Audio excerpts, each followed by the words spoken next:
Now to our lead story tonight. It's the third day of the emergency in the Maldives, but the government, led by President Yamin, continues to insist that it is business as usual in the country.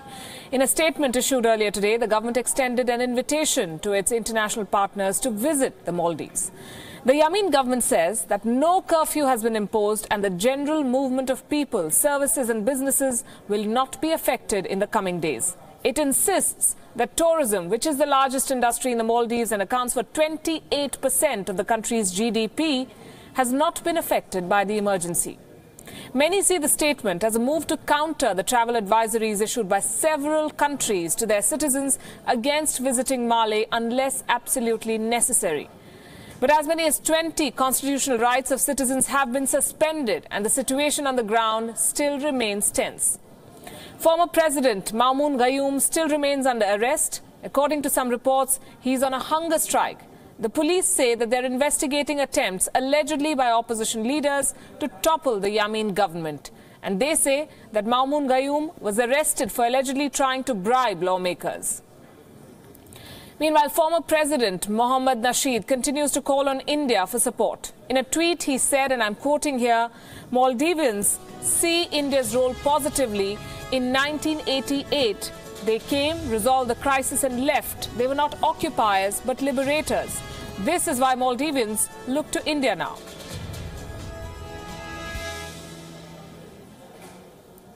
The former president, who has been in exile since 2015 in Sri Lanka, wants a military intervention from India.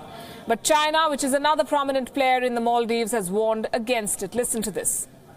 我们希望马尔代夫的有关各方能够通过对话协商妥善解决分歧，尽快恢复国家的稳定和社会安定。我想我们呼吁的是有关的各方。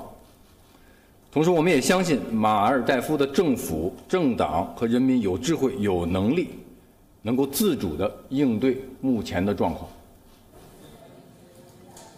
In an op-ed in Chinese government mouthpiece, The Global Times, Beijing has tried to sermonize India, saying political struggles are supposed to be internal affairs. The Chinese mouthpiece said, and I'm quoting, "Political struggles are supposed to be internal affairs and New Delhi has no justification to intervene in Male's affairs. The Maldives' sovereignty should be respected and the political unrest should be left to the Maldivian people to address." The Chinese mouthpiece also accused India of having a desire to control South Asian countries. India has already cautiously reacted to the developments in Male, urging all sides to abide by the country's Supreme Court order to release all political prisoners, quote unquote, in the spirit of democracy. China has been investing heavily, remember, in the Maldives, mainly due to the Belt and Road Initiative. The Maldives holds the key to unlock the Indian Ocean region for this project. And China has already taken control of the Hambantota port in Sri Lanka and Djibouti in the Horn of Africa. The Maldives connects Bangladesh and Sri Lanka in the east to Pakistan and Djibouti in the west, enabling the string of pearls route around the Indian subcontinent. And that is what makes Maldives so very important for China.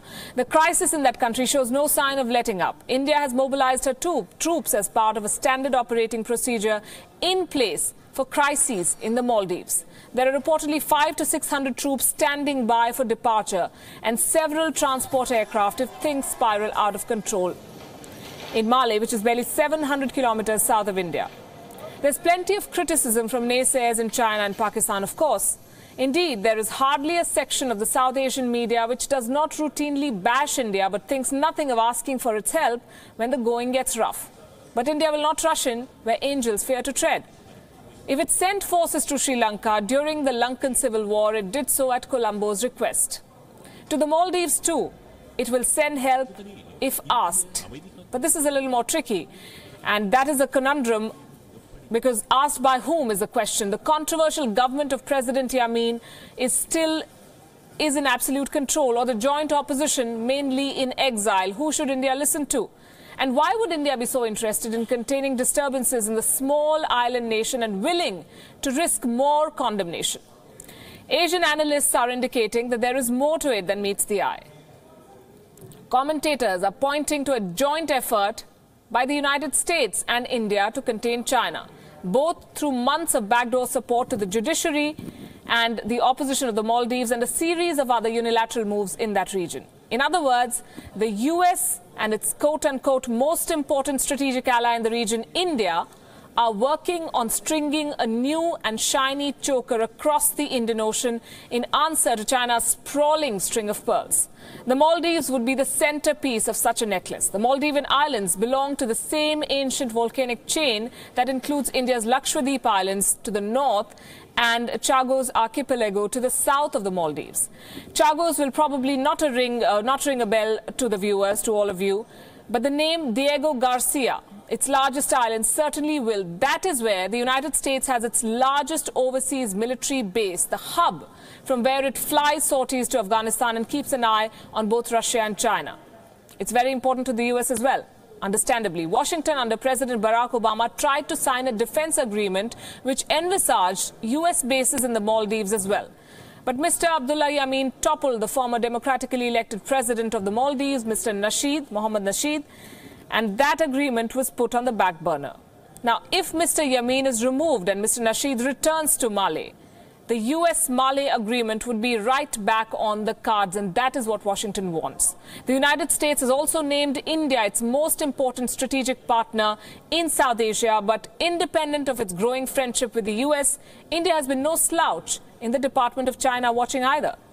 India already has a logistical naval presence in Singapore's Changi base, which is very close to the disputed South China Sea, which enables India to watch Chinese ships sail through the Straits of Malacca.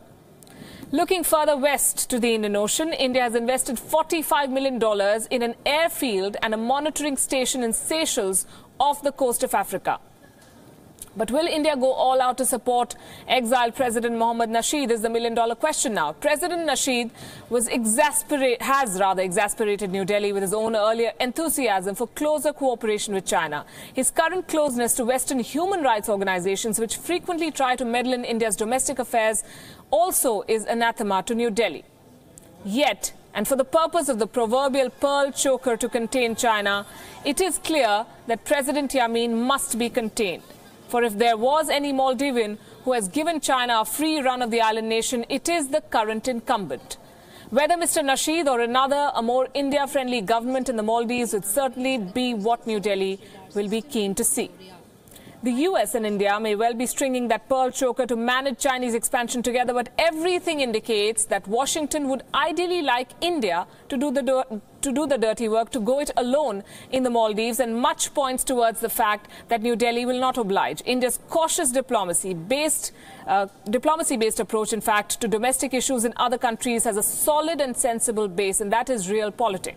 Washington and New Delhi may be great friends and fellow monitors of China, but India will never allow the United States to shoot over New Delhi's shoulder, especially in its own South Asian backyard.